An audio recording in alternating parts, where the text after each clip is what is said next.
Terima kasih Anda masih bergabung sama kami, pemirsa di Market Buzz, dan kini kita sudah terhubung bersama Mbak Rita Effendi, beliau adalah investment consultant dan juga founder Indonesia Investment Education. Selamat pagi Mbak Rita. Halo, selamat pagi Mas Pagi, Vicky. terima kasih sudah bergabung bersama kami di Market Buzz kali ini. Kalau kita bicara mengenai penguatan ISG yang berada di zona positif kemarin, begitu ya, Mm-mm. dipimpin oleh sektor properti yang naik 1,72%.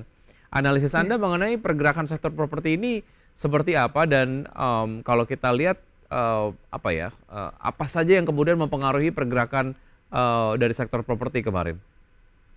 Ya, memang sektor properti ini sedang menarik ya, karena memang banyak katalis positif di sektor ini. Pertama adalah kayak insentif dari pemerintah yang mendukung untuk pemulihan ekonomi, yaitu adanya insentif PPN yang ditanggung pemerintah yang 100% itu. Itu membuat sektor properti itu kemudian bergairah ya, karena tadi kan kebijakan itu berakhir di sekitar Juni. Nah, ini akhirnya diperpanjang sampai akhir 2024. Kemudian dari sektor diharapkan dengan adanya insentif itu penjualan sektor properti rumah tapak maupun kayak hunian vertikal juga akan terjadi lonjakan ya. Kemudian ada juga data dari penurunan suku bunga yang diharapkan akan segera berlangsung di sekitar September, itu akan memberi sinyal positif juga untuk sektor properti ini, karena biasanya suku bunga Indonesia akan mengikuti suku bunga global yang juga akan turun. Dan itu membuat harga KPR tuh jadi lebih terjangkau hingga orang itu akan lebih termotivasi untuk melakukan pembelian secara KPR. Kemudian ada Pak Prabowo juga yang mewacanakan pembangunan 3 juta unit rumah setelah menjabat nanti. Jadi 2 juta unit nanti berada di desa dan 1 unit itu akan ada di perkotaan, hingga Pak Prabowo akan membentuk Kementerian Perumahan. Jadi ini juga menjadi katalis yang sangat menarik karena anggaran awal yang disiapkan adalah sekitar 53 triliun. Jadi ini beberapa katalis yang membuat sektor properti itu kemarin cukup bergairah dan terjadi lonjakan yang cukup menarik ya. Baik. Dan ini juga menjadi sebuah sentimen ataupun mungkin penyebab mengapa kemudian sektor properti Anda juga rekomendasikan untuk dikoleksi atau seperti apa, Mbak Rita? Dan kalau kita lihat termnya untuk PPN yang ditanggung oleh pemerintah Mm-mm. 100% itu kan diperpanjang hingga akhir Benar. 2024. Artinya untuk sektor-sektor properti ini direkomendasikan menengah saja sampai akhir tahun. Setelahnya kita lihat nanti, atau Anda melihat secara jangka panjang sektor properti sangat potensial? Sebenarnya untuk mid to long itu masih cukup menarik ya, karena Mhm. sektor properti ini kalau kita perhatiin itu udah cukup lama nggak bergerak gitu, nggak dapat katalis positif atau tidak bergerak naik. Kayak berapa tahun kemarin selain kena COVID, terus ekonomi juga masih lesu, kemudian kita masuk tahun pemilu, jadi itu properti sektor itu nggak banyak kenaikan. Nah, sekarang mulai ada pergerakan, mulai ada mungkin belinya selektif dulu. Kenapa? Karena Hmm. ada beberapa saham yang udah naik cukup tinggi. Nah, kayak kemarin itu ASRI itu naiknya udah cukup tinggi. Jadi secara teknikal mungkin itu cukup jadi kayak agak overbought ya. Mungkin Hmm. kalau ada dia ada koreksi dikit mungkin boleh dipertimbangkan. Walaupun secara fundamental dia cukup menarik karena masih murah gitu loh, valuasi PBV-nya itu cuma 0,2, jadi itu masih menarik. Oke, Dan mungkin nanti mungkin kita akan bahas lagi satu persatu ya beberapa baik, saham properti yang ada katalis, ada cerita, dan itu yang baik. mendorong kenaikannya gitu loh. Berbagai katalis tadi, apakah kemudian Hmm. menyebabkan bermunculannya target price baru di saham-saham berbasis properti, sehingga kemudian Anda merekomendasikan walaupun memang beberapa sudah naik dan juga Ya, masuk area overbought, tapi kalaupun memang benar. mau masuk, masuk aja karena ada target price baru gitu. Yang menarik mungkin Anda boleh kasih bocoran dikit sebelum kita menuju ke saham-saham properti pilihan Anda nih. Oke, mungkin kita akan bahas dulu story behind the kenaikan saham-saham properti, karena memang ada ceritanya masing-masing ya. Ya. Kayak BSDE itu memang naik karena labanya itu melampaui ekspektasi daripada konsensus. Udah gitu penjualan dia joint venture yang senilai 900 miliar itu akan serah terima di sekitar semester 2 2024. Jadi kemungkinan itu akan dibuka di sana. Jadi akan terjadi laporan keuangannya akan lebih baik daripada sebelum.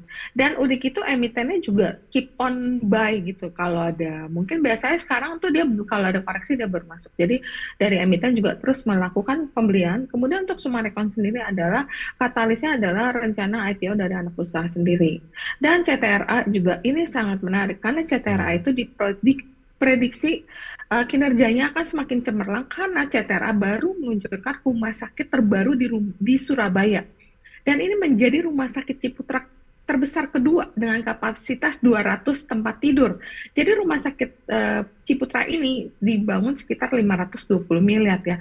Dan rumah sakit ini kayak akan melayani warga Surabaya di sekitar Citraland.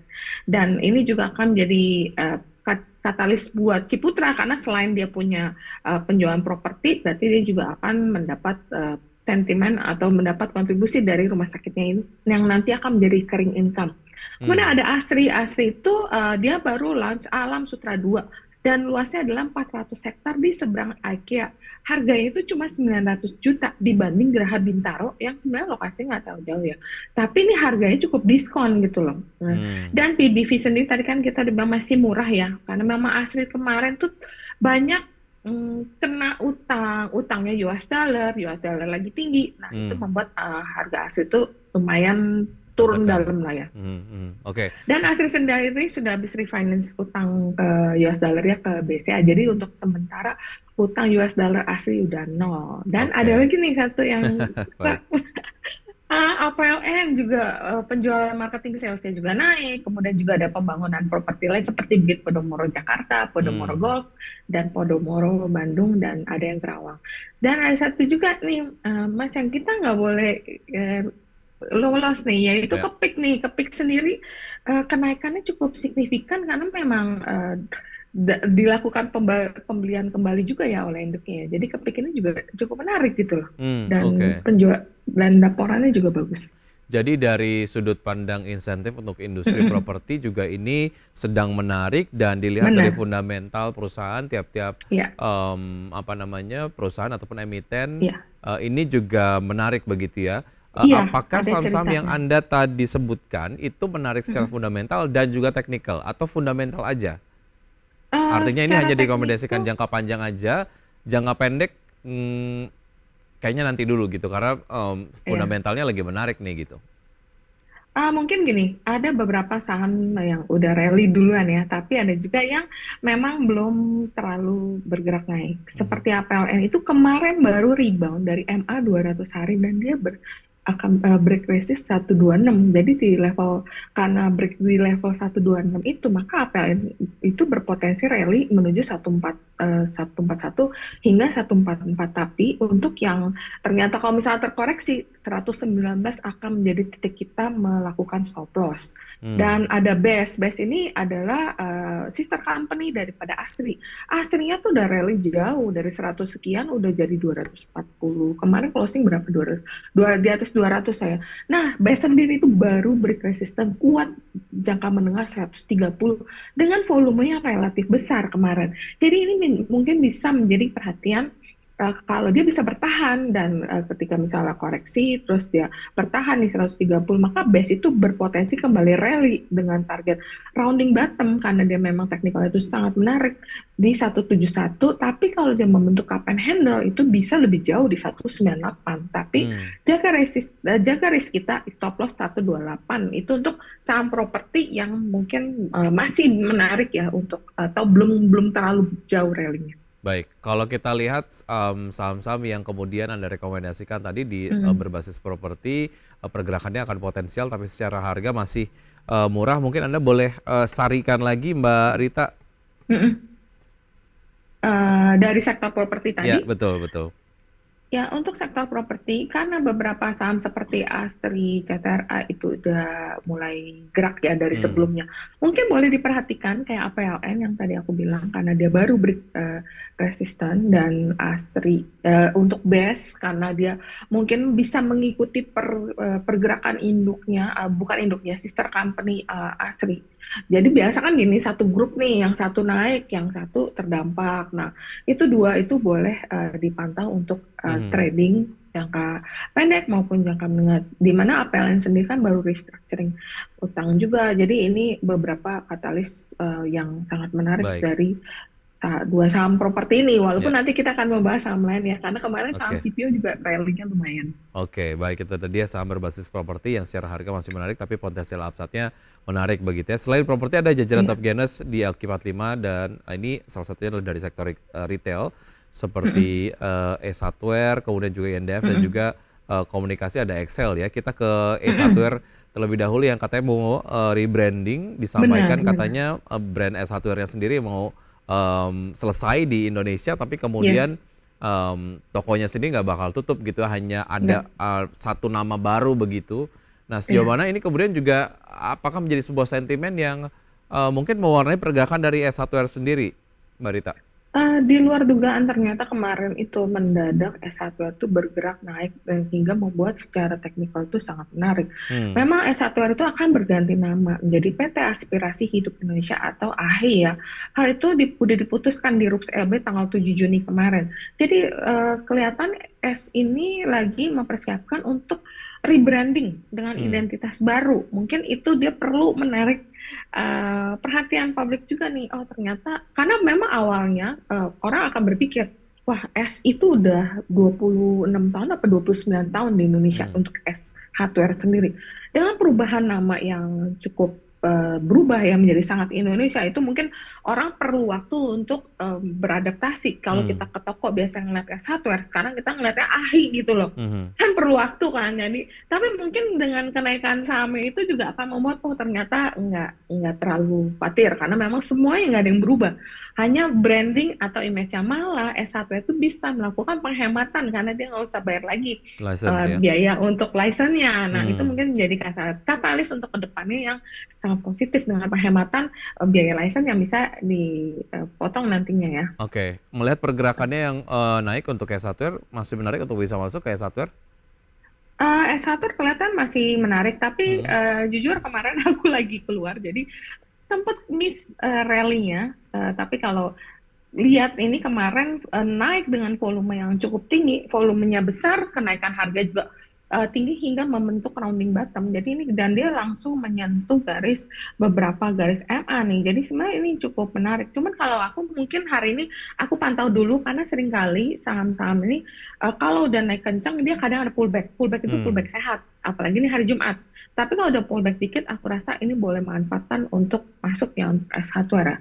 baik. Walaupun karena kemarin naik tinggi, biasa aku lihat dulu karena ya itu volumenya besar, itu menjadi daya tarik, kemudian harga naiknya cukup tinggi dalam sehari sampai beberapa momen kadang S1 itu begitu naik tinggi dia kadang ada pullback dulu. Ya Hmm, koreksi hmm, sehat lah, itu baik. bisa dimanfaatkan untuk Baik. masuk. Dari S1R ke INDF seperti apa kalau Anda melihat analisisnya, Mbak Rita?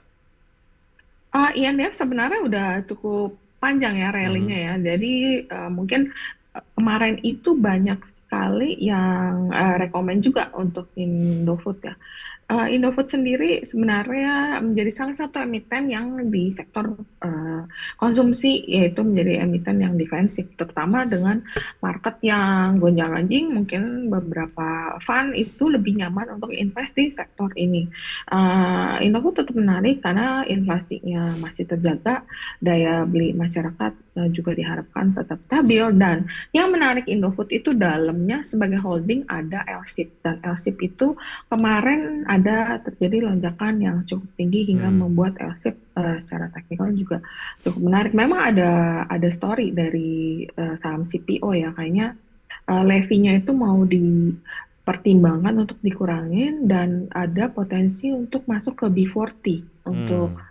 uh, Biodiesel ya? biodiesel. Yes, Oke, benar. baik. INDF sendiri setelah penguatan kemarin, hari ini melemah 1,08% begitu di Mm, pembukaan sesi satu hari ini. Selengkapnya mengenai data mm, pembukaan mm. IHSG, kita akan lanjutkan usai jeda berikut ini, Mbak Rita, dan bisa tetap Baik. bersama kami akan segera kembali.